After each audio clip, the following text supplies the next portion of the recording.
I'm Madison Timmons. And I'm JT Timmons. And we're the co-creators of the hit podcast, The Most Haunted City on Earth. Look, we love ghosts, but we also love true crime. So we here at Haunted City Studios decided to create From One to Wicked. A true crime podcast with a killer twist. We'll investigate, Discuss then rate the most brutal and devious crimes and the monsters who commit them. on a scale from 1 to wicked. So sit back and kill some time with us. And remember, next time you're walking down the street, You might just be passing a perfect wicked 10.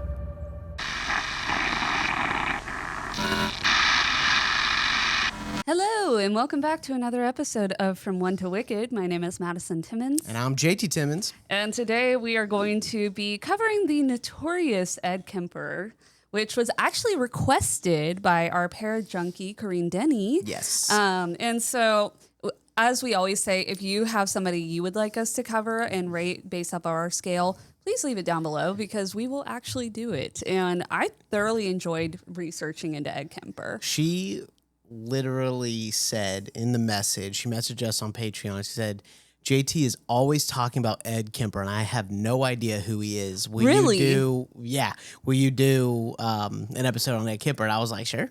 Yeah. Let's Maddie can get writing on it. Yeah, it's I thoroughly enjoyed it because I found information that I did not know about him. Yeah, he is He's so interesting. dense. Yeah, as a Yeah. human being, very very layered. And so He's the opposite of dense, actually. yeah, I guess so.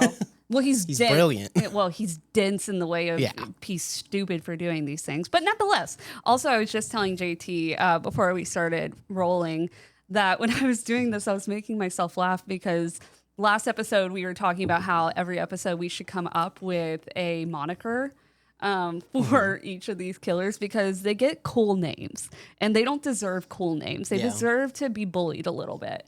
And so I came up with one, and should I say it now or should I wait till? I think you should wait. Okay. Because then I might say it, and you'll be like, "That's what I was thinking." Right. It's so funny. Wait till the end. Okay. Right. And if you're new here, well, first off, welcome. But we go off of 5 different categories to get our ranking for these, and this is interactive, so you can leave below if you're listening on Spotify or you're watching on YouTube. You can leave your ranking of what you would give Ed Kemper on a scale of from 1 to wicked. And the 5 categories we go off of is brutality, premeditation, motive, difficulty of investigation, and body count. And we calculate all of those up to get our final score. But if you don't want to do the 5 categories, you don't have to. You can just leave your total score. Yep. And so, let's go ahead and get into old Ed Kemper. Edmund Kemper. This is him. What a toad. He is a toad. What a toad. He really is. He is kind of a toad. Yeah. I don't feel bad being mean to these people because they kind of deserve it. We could bully them. But yeah, so Edmund Kemper, also known as the Coed Killer, which in my opinion is like one of the weaker monikers that they could give a killer, but it's still too good. Yeah, it's for sure. It's meant to sell copies. Yes, That's exactly. And so he is still known as the Coed Killer, and he is an American serial killer who murdered 8 women, including his mother, between 1972 and 1973. He got to work during this time. Like, that's a lot of, think about that. That's a lot of people to kill in 1 year. Yeah, that is a lot of people to kill in 1 year. For sure. So a little bit on the background of Ed Kemper. So Edmund Kemper III which is so annoying that he's a third. It's so annoying. I'm like, of course you're a third. It's was born on December 18th, 1948, which makes him a Sagittarius, which I think Sagittarii are one of the more common. For serial killers? Yeah, I know Virgos are like the most, but Sagittarii. Okay. They're pretty up there. Heard that. Was born on December 18th, 1948 in Burbank, California to Edmund Kemper Jr. and Clarnell. That's his mom. Clarnell Strandberg. That's a name. It's quite a name. Clarnell. But I mean, she would have been born in what, like the 1910s at the earliest. So yeah, it makes sense that she'd have a name like this. But Edmund would be their only son, as they already had a daughter and would soon have their other one. And here's a photo of Ed with his younger sister, Alan. Okay. And so in 1957, Edmund's parents divorced and his father left home. Clarnell frequently criticized Kemper's father for his menial job as an electrician, which I'm like, be happy he has a job. Like, like stop being so rude. Okay. And by the way, this is going to be not a very flattering episode on his mother. So just a fair warning. But she also refused to coddle her son for fear it would turn him gay. Whoa. Yeah. Really? Yes. Wow. I didn't know that one. Yeah. And so, which makes a ton of sense, honestly. Yeah. His dad was a World War II veteran who hated his wife, so much so he preferred war over home. This is a direct quote from Ed Kemper's father. Suicide missions in wartime and the latter atomic bomb testings were nothing compared to living with her. Holy crap. Holy crap. Literally. Oh, my Lord. I was like, when I found that quote, I'm like, dang, he trashed her. No, like, this family's so messy. Like, they're so messy. Oh, yeah. I mean, look how it ends. I know. Yeah. So Kemper's childhood was marked by abuse from his mother and a strained family life, leading to significant challenges. Like many young boys, Ed harbored a crush on his second grade teacher, which is not uncommon. But instead of expressing his affection through thoughtful gestures like handpicking daisies or leaving an apple on her desk like normal children, Ed resorted to stalking her. He would peep through her windows and his tiny fingers tightly gripping the handle of his father's bayonet. Wow. And second grade. That's crazy. So his sister teased him about his crush, asking, why don't you go and kiss her? Because she is also a child. They don't have comprehension of like the boundaries there. But 8-year-old Ed responded, if I kiss her, I would have to kill her first. That sounds like 8-year-old Ed Kemper, to be honest. It does. Because, I mean, if you look at his IQ, he's probably thinking like a 15-year-old. He's very, very intelligent. I don't know how. I'm interested to know how his IQ, or just people who are high IQ, how that is, how that develops in, at younger ages. Like when you're 8, do you think like a 15-year-old? I would think Ed Kemper would. Yeah. So if anybody's a childhood development specialist, we'd love to hear. Leave it in the comments, please. I'm actually really interested to hear about that too. But after the divorce, he moved. So Ed moved in with his mother and 2 sisters to Helena, Montana. Oh. Sounds nice. Despite Ed claiming to be close to his father, communication ceased entirely between them after this divorce. I mean, for a period of time. Moved back over to Vietnam. Where was it? Wait, was it? No, it wouldn't be Nam. It would be this was World War II. World War II. So he head back over to Germany. Right. So Kemper's relationship with his alcoholic mother was strained. She was highly critical of him. She favored his 2 sisters, Susan and Alan, and he blamed her for all of his problems, which stuck around through life in general. Now, early signs of trouble started to emerge with Ed. So Ed Kemper had a dark fantasy life, sometimes dreaming about killing his mother. He would engage in bizarre sex acts with his sister's dolls. And Clarnell's inaction, instead of seeking professional help, only made the situation worse by calling him a sick pervert. She did not take him to a therapist. No. She did not take him to any kind of doctor. She just said, you're a sick pervert, and just let him go. And I'm like, you could have put a stop to this. If you know how this ends, this makes a lot of sense. It makes so much sense. So with the dolls, he would cut off the heads of his sister's dolls, and Ed would later tell the FBI in reference to the doll decapitations, I remember there was actually a sexual thrill.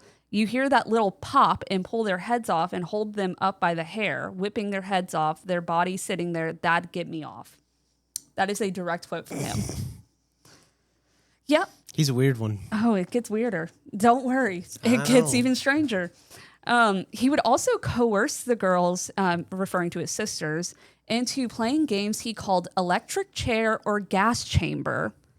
In these games, he would have one sister blindfold him and lead him to a chair. Then he would instruct the other sister to pull the lever to switch on the gas. Afterward, he would pretend to writhe in agony until he died. Wow. Yeah, I know.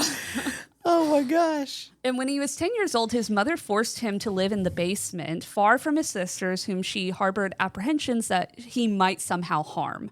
Like, she was genuinely concerned he was going to, like, sexually assault his sisters. And he would spend time alone with a bare light bulb hanging from a wire in the center of the dark and eerie space. Trapped, Ed lay on the cold cement floor beneath the dining room's trap door, which, by the way, why the fuck is there a trap door in the dining room? But nonetheless, which also was the only way to get out of this room, mind you. Yeah. Because... it's Montana, right? Yeah. So... I guess. It's a weird state. I guess. It's a weird state. They have trap doors I guess. in houses there. I feel like that's a Montana thing. Maybe I'm wrong. It feels wrong, but that's fine. So he was stuck staring into the furnace's flame as the door to the basement was locked from the outside, which is why I say the only way out of the room was technically through that trap door if he wanted to get out, and it was locked. Wow. And it was then he later told an FBI profiler he saw the face of the devil for the first time. Oh. Mm-hmm. His first victims were the family cats, which is very common for serial killers. Yes. At the age of 10, he buried one of them alive, waited 2 weeks, dug up the cat, decapitated it, and stuck its head on a stick, like he would soon do to young girls. This kid was born with it. Like, He was fully born with it. The mom definitely did not help. The mom and dad, like the parenting, did not help. But he was born with it. So that's interesting that you bring it up because there was speculation. I didn't include it in the episode because there's not like full basis of this point, but there's speculation that his mother also had borderline personality disorder, and it's hereditary. Yeah. So 3 years later, another family cat went missing. His mother found the other cat's dismembered body parts in Ed's closet. Wow. And when asked why he did it, Ed said the cat liked his sister more than him. Wow. Yeah, that's narcissism right there. Yep, fully. At the age of 14, Ed fled his... At least, like, Maddie, if we ever have kids and we, like... see signs of it. We will literally be so quick. Like, so quick. I'm like, you did what? I hope that we never have that situation. But, you know, if that happens, at least we're all fully aware here. Yeah. But at the age of 14, Ed fled his Montana home and found himself at his father's doorsteps in Los Angeles. Ed discovered that his father had remarried and adopted his stepmother's teenage son. So started a whole new family without him. Yep. Despite got to do a little damage to the psyche. There's a lot of damage to the psyche. Yeah. Despite his father's permission for Ed to stay with his new family, his stepmother soon accused him of giving her migraines. In truth, Ed's behavior unnerved her by following her around the house, closing the drapes and blinds, and claiming it's too bright. Wow. That's just me. Yeah. The I stepmother, like dark environments. I know you do. But the stepmother finally had enough and sent him back to his mother. He said, go back. Literally. Creepy thing. Yes. However, his mother didn't want him either and decided to send the troubled teenager to live with his paternal grandparents, Edmund Sr. and Maud, in North Fork, California. And these were his grandparents. Okay. And here's teenage Ed. Teenage Ed. He looks like nothing's behind those eyes. No, because there is nothing. Yeah. There's a big old brain, but that's about it. Yeah. So all of this led to his first murders at the age of 15 when he killed his grandparents. Kemper detested living with his grandparents on their farm. He would call his grandfather senile and his grandmother this quote, "She thought she had more balls than any man and was constantly emasculating me and my grandfather to prove it. I couldn't please her. It was like being in jail. I became a walking time bomb and I finally blew." Wow. Love the quotes. I know. He's very chatty. Yeah, he is. He is chatty. So Before embarking on his journey to North Fork, he had already begun learning about firearms at this point, at 15. However, his grandparents confiscated his rifle after he accidentally killed several birds and other small animals. Accidentally. Of course. And so on August 27th, 1964, Kemper finally turned his building rage on his grandparents. At 15 years old, he shot his grandmother in the kitchen with a .22 caliber hunting rifle after an argument. He shot her 3 times in the back of the head. Whether he also stabbed her is still uncertain. Kemper waited until his grandfather returned home. Then he went outside and shot him by his car. Afterward, he hid the body. He then called his mother, who advised him to contact the police and report the incident. Later, She's like, I don't care, Kemp. Literally. Just call the police or something. Literally. Later, Kemper would say that he shot his grandmother to see what it felt like. He added that he had killed his grandfather so that the man wouldn't have to find out that his wife had been murdered. I'm like, no, you just wanted to kill him. Yeah. Shut up. Absolutely. Yeah. Kemper, convicted of his crimes, was transferred to the California Youth Authority, and during his incarceration, he underwent various tests that revealed a high IQ, but also indicated the presence of paranoid schizophrenia. After being diagnosed with mental instability, he spent 5 years in Atascadero State Hospital, a maximum security facility for mentally ill inmates, before being released at the age of 21. Why they let him out, couldn't tell you. Absolutely no clue. Yeah. Like, that's nuts. Well, so here's the thing. I'll give you a little insight. During his time at the institution, he became one of the doctor's favorite patients. They even allowed him to assist in conducting tests on other inmates. Wow. What? Wow. What do you mean? Well, so he's so smart. He's outsmarting everybody, right? He doesn't have anything that lets him think, maybe I kind of feel bad for manipulating this person in this way, right? So he's extremely manipulative, absolutely freaking brilliant, extremely complex. His mind is extremely complex, and he's mentally unstable. So yeah, it's gonna happen. Yeah. Of course, he outsmarts these people and gets released at 21. Like that makes it makes sense. Yeah. So here's the reason technically that he got released. By 1969, the doctors wrongly declared Ed. I say wrongly declared, but they didn't feel like it was wrong. They declared Ed that he was not typical of a sociopath because he's a psychopath. Yeah. And so 1969, Kemper is released from the state hospital on parole. And so here's my thing with this, is that they were like, he's not a sociopath, so like he's fine. Yeah. But don't send him to live with his mother. They literally said this. Yeah. Because they're like, he's going to kill his mom. Yeah. Despite his prison doctor's recommendation against living with his mother due to her past abuse and his psychological issues related to her, he chose to reunite with her in Santa Cruz, California. She had relocated there after ending her 3rd marriage and had secured a job at the University of California. Ed attended community college for a while and worked various jobs before finding employment with the Department of Transportation in 1971. Ed apparently was actually a very likable guy.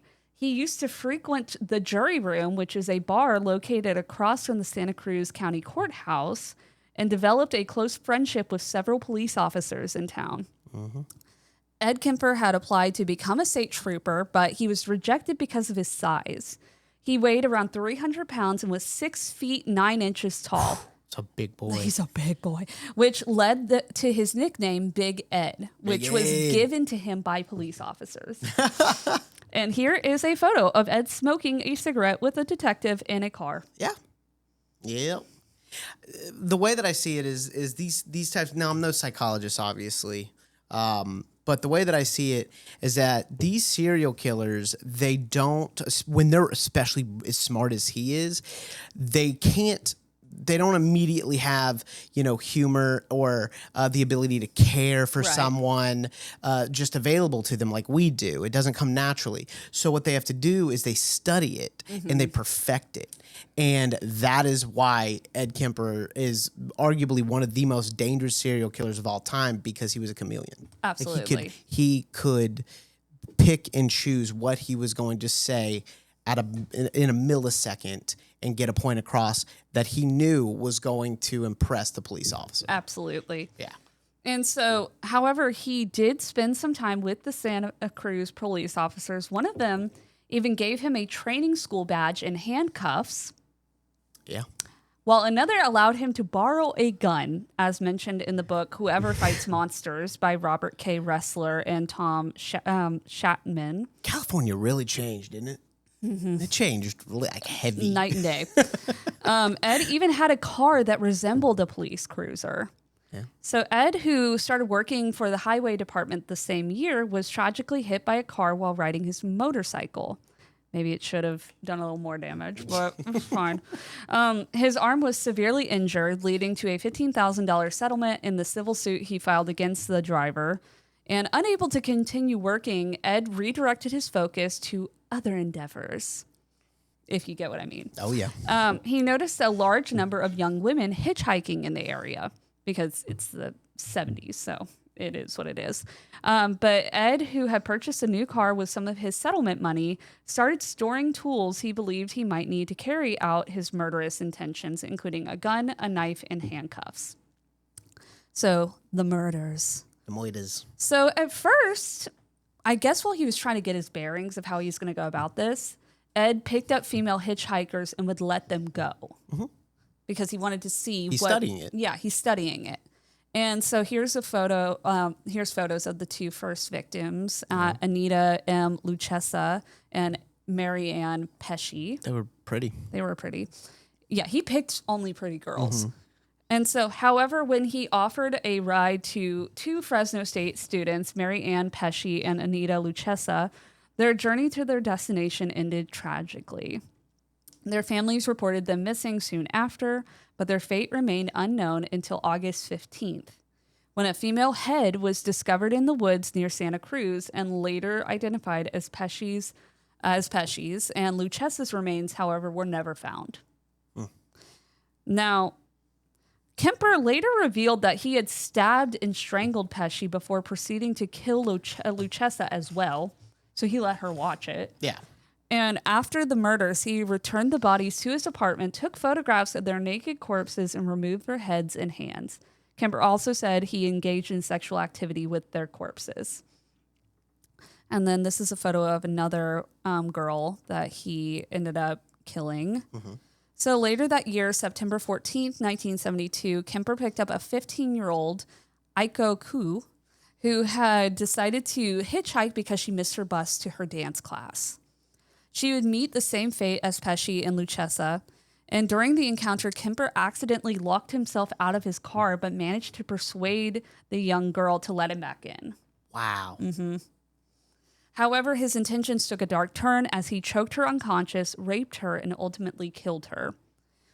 He was an animal. He was an animal, fully. He was a brilliant animal, which was like, terrifying. That's so dangerous. And after disposing of her body in his trunk, Kemper couldn't help but feel a sense of pride in his latest act of violence. He said later in an interview, he admired his catch like a fisherman. And in January of 1973, Kemper's murderous impulses persisted, leading him to pick up an 18-year-old hitchhiker named Cindy Shaw. It's a really weird, the fisherman thing. You can picture it, right? I'm an avid fisherman, and it's one of my joys in life. And so him saying that really makes things weird because I could almost understand what he means in this messed up way. But right. Yeah. That's weird. Because strange. When I catch a fish, you look at it, you admire it, you weigh it, you almost study it. Yeah, right. Exactly.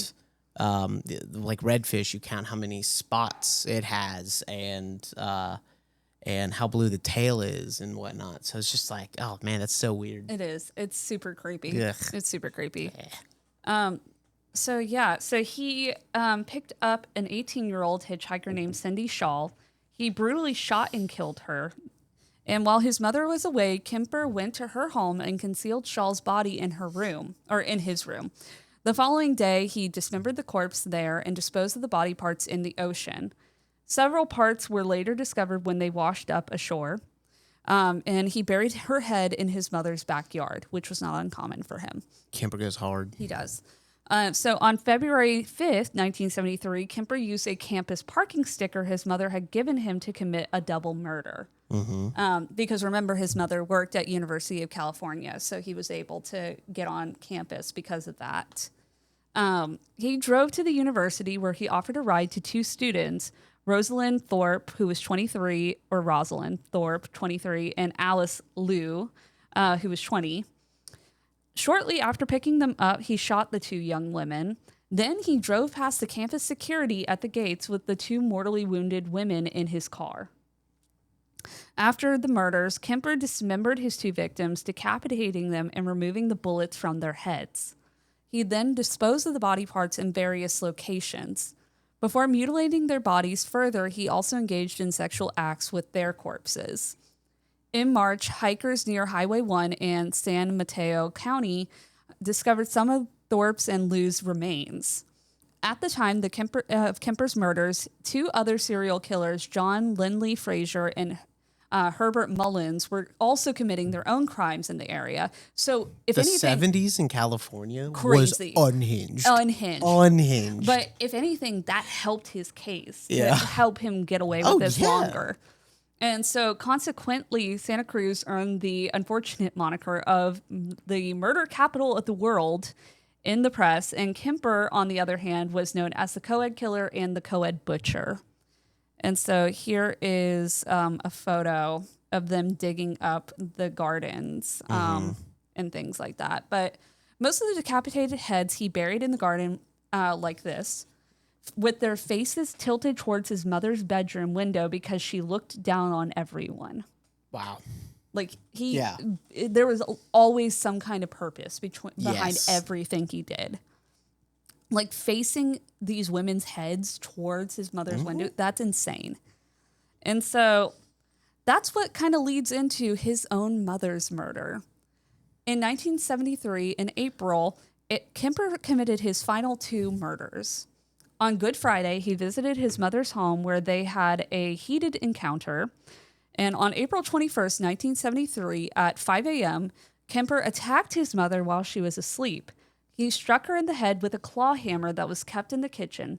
Y'all know what a claw hammer is, right? Like, that's what you use to tenderize meat. So, like, that's going to, like, mess somebody up. Oh, yeah. He stood over his mother's sleeping body and struck her right temple, killing her instantly. But then he went further and he cut her throat with a knife.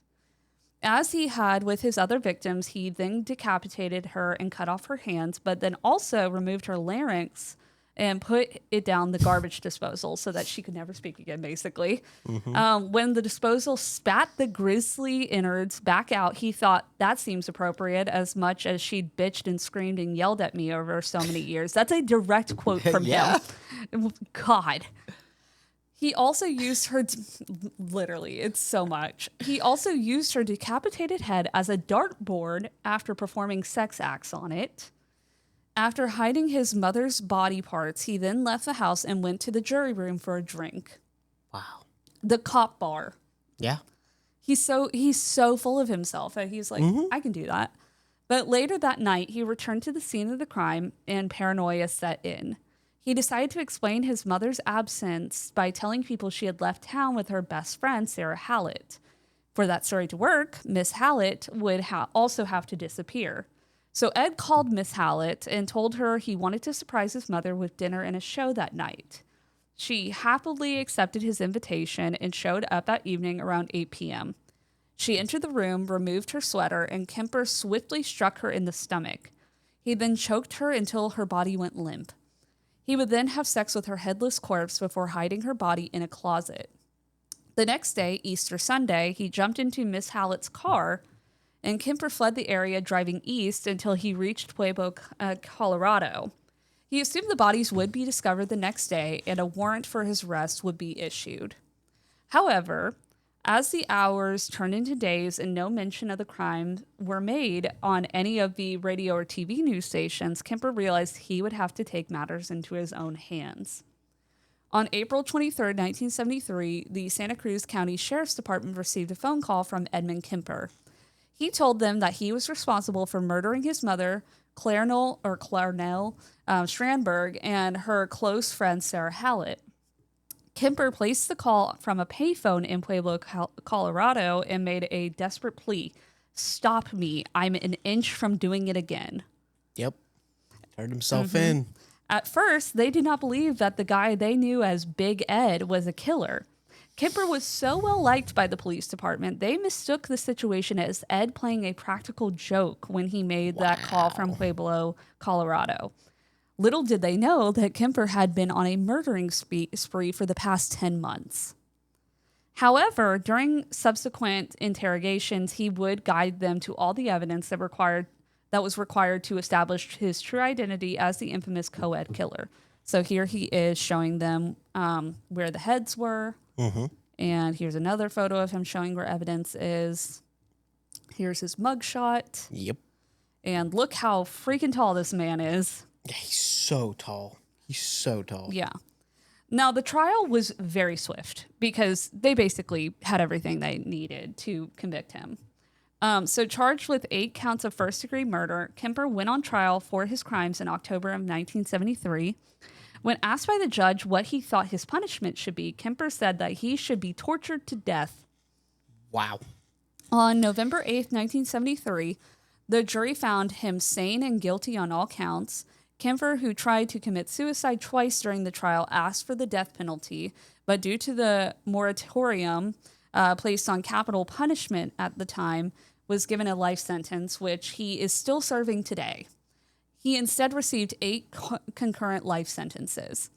So now let me tell you about what he's up to today, because this is going to piss you off, JT. Oh, no. Okay. What? So at the present, the 71-year-old Kemper stands 6 foot 9 inches, weighs 250 pounds, so he's still huge. He is serving his time at California Medical Facility in Vacaville. On July 9th, 2024, Edmund Kemper was denied parole, because duh. But the hearing took place without him as he chose to remain in his cell. Despite 2 attempts by his attorney to meet with him beforehand, Kemper remained uncooperative. He is confined to a wheelchair, incontinent, and generally in poor health. Good. His recent psychological assessment labeled him a high risk for recidivism, partially due to a 2022 incident where he inappropriately touched a prison staff member during a diaper change. He had grabbed her butt, basically. When questioned about this, Kemper had responded then, "I just wanted to change the mood." He's so crazy. He is. The parole board reviewed Kemper's latest psychiatric evaluation, highlighting his own statements about his traumatic childhood and sexual history. Notably, Kemper attempted to lying about experiencing auditory hallucinations when he was first incarcerated as a teenager for the murder of his grandparents, a deception that led to a diagnosis of schizophrenia.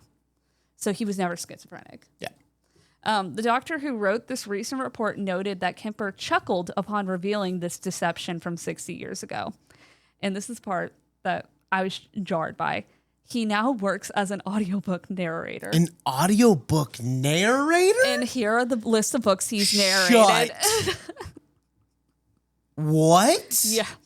So he has narrated Star Wars by George Lucas. It's read by Ed Kemper. It was recorded on 6/21/1979, which is science fiction. So like literally right after he was convicted of murdering all these people. Way. The Rosary Murders by William Kinzel, read by Ed Kemper, recorded on January 1st, 1981. It's a mystery and detectives novel. Flowers in the Attic by V.C. Andrews, who must love him because he read a few of his books. Read by Ed Kemper, recorded on May 8th, 1984. It's a horror novel, and you can listen to it on SoundCloud. Listen to me. Only in America Yeah. would we let that happen. Just like, what's his name? Who has the podcast? Yeah. Tex Watson. What is happening? How are they getting these microphones? I don't know. So weird. But yeah, you can listen to Flowers in the Attic on Spotify, and I linked it. So if you want to include that in the bio below. But Web Between Worlds by Charles Sheffield, read by Ed Kemper, recorded on February 2nd, 1987. It's a science fiction. Windmills of the Gods by Sidney Sheldon, read by Ed Kemper, recorded on August 12th, 1987. It's a thriller. Dune, Book 4, God, Emperor of Dune by Frank Herbert, read by Ed Kemper. Dune? Mm-hmm. Oh, my Lord. Mm-hmm. Recorded on May 2nd, 1988, and that is the science fiction. If Tomorrow Comes by Sidney Sheldon, read by Ed Kemper. Date recorded is May 11th, 1989, which is a crime fiction. Petals of the Wind by V.C. Andrews, read by Ed Kemper, recorded on, what would that be, April 28th, 1993. And The Glass Key by Dashiell Hammett, read by Ed Kemper. Date is February 6th, 1994, and that's a mystery and detectives novel. Wow. I knew that was about to jar you so hard. That I'm jarred thoroughly. Literally. That blew my mind. Yeah. That's crazy. Okay. Whoa. So I'm gonna go ahead while she writes her ratings down. I'm gonna go ahead and go through mine. Brutality, I'm giving him a 9 because the only reason I'm not giving him a 10, he was a super brutal serial killer. But the only reason I'm not giving him a 10 is because most of the violence happened after death, right? Obviously, a lot of violence happened before death, but most of it happened afterwards. Premeditation, I'm giving him a 9. He went out lurking. He found him. He knew what he was doing. Motive, I'm giving him a 9 because he knew exactly why he was doing it. Difficulty of investigation, I'm giving him a 9 because the only reason he was caught is because he turned himself in. He was really smart. And body count, I'm giving him a 6 for obvious reasons. Okay. So I also gave him a 9 for brutality because all of his crimes were severely heinous, and the way he treated the corpses also was absolutely brutal. And he had no regard for human life. There wasn't even an inch of it. It was like, he did not care about these people. He saw them as objects who were playthings for him. And it was like, probably to him, it was the equivalent of playing with his sister's dolls. Yeah. And so premeditation, I gave him a 9 because it's very obvious. He just wanted to torture, kill, rape all of these people. And it was very clear that he was doing a lot of this because he had a hatred for women because of his mother. And then motive, same deal. He very much so had a very clear motive. He hated his mother and he hated women because of that. And he wanted to take it out on humanity. And all of this was just like a way to keep himself preoccupied, I think.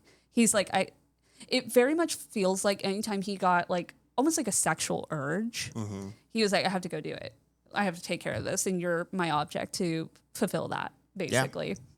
Yeah. Difficulty of investigation, I gave him a 7 because he only was able to do this for 10 months before he turned himself in. And I think that's not a long enough time to give him anything higher because there are people who were able to... That's an interesting point, yeah. Yeah, because think about it. There are serial killers who we still don't even know who they are, and those people I would give like a 10, because it's like if you can get away for that long and not be caught, that you deserve a 10.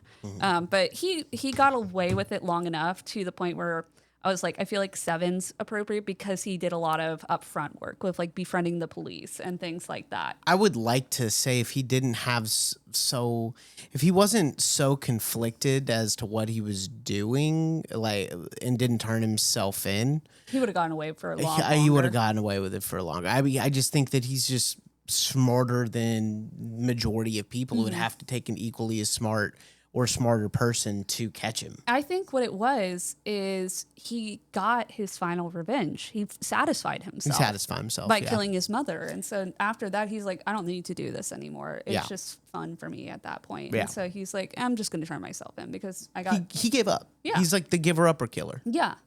Body count, I gave him a 7 because, I mean, how many people is that? Like 11, 12 people or something like that? That's a pretty big chunk of people to do in just a year. So that's definitely a 7 at that feels appropriate for me, you know, because anything higher I feel like is more allocated to people who did this for decades and like had really high numbers and things like that. Absolutely. But yeah, so with that, JT, you want to add up our scores? Yeah, so the name that I came up with in my head of what we should call him is the Mommy Issues Killer. The Mommy Issues Honestly, that's good. Because it's literally the epitome really of him. Good. He is solely fueled by his mommy issues. And it's just like, dude, like, I get it's bad, but like, you got to figure yourself out. That's actually really good, Maddie. And I'm so glad to hear that he is just decrepit. It's rotting. And so, just like BTK. Which is like, it's just shocking. It's so shocking to hear that these people are still alive because in my mind, at least, I feel like they're dead. Like they're dead to me, at least. Oh, yeah. You know? Like saying, it's weird to know Dennis Rader breathes. Right. Is like still on this earth. It's just crazy because he definitely deserved the death penalty more than a lot of people that have been executed. Right. Like, right. Edmund Kemper's an 8.3. That's pretty good. That I think that's a solid rating. Yeah. That sounds like a Kemper, to be honest. Yeah. He is he's mid-8s. Yeah, he's brutal. I cannot believe that people hired him to read audiobooks, though. That's crazy. Unless it's just like a gimmick for some of them. Oh, it's gotta be. Like, it's gotta be that because it helps sell. Sure, a little bit. Like, I just can't believe the prisons allow it. Right. Well, the thing is that some of them were so close to when he got convicted and sentenced to life in prison. Yeah. So I'm like, that's too close. Like 1976 or something. That he read his first one. It's like, what? What do you mean you hired him like only a few years after he got sentenced to a bunch of life sentences? Like, that's wild to me. It's wild. So yeah, he's the Mommy Issues Killer. Mommy Issues Killer. Lame little boy. So not lame little boy. He is. He's just a lame little boy.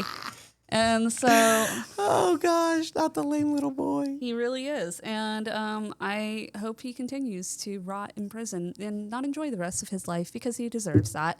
So yeah, if you have somebody you'd like us to cover, please go ahead and leave it below, like we said before. I love hearing about niche people, or if you want us to talk about a famous killer, you're welcome to submit those as well, because we haven't covered quite a few of the big heavy hitters yet. We like to save those for, like, you know. We sprinkle them. Yeah, we like to sprinkle them in every once in a while. We're only season 1, so. Yeah. But there are a ton of heavy hitters as well that we can cover. But yeah, in Korean, I hope you learned a ton about Ed Kemper today. But with that, though, my name is Madison Timmons. And I'm JT Timmons. And don't forget, next time you're walking through campus, you might just be passing a perfect 10.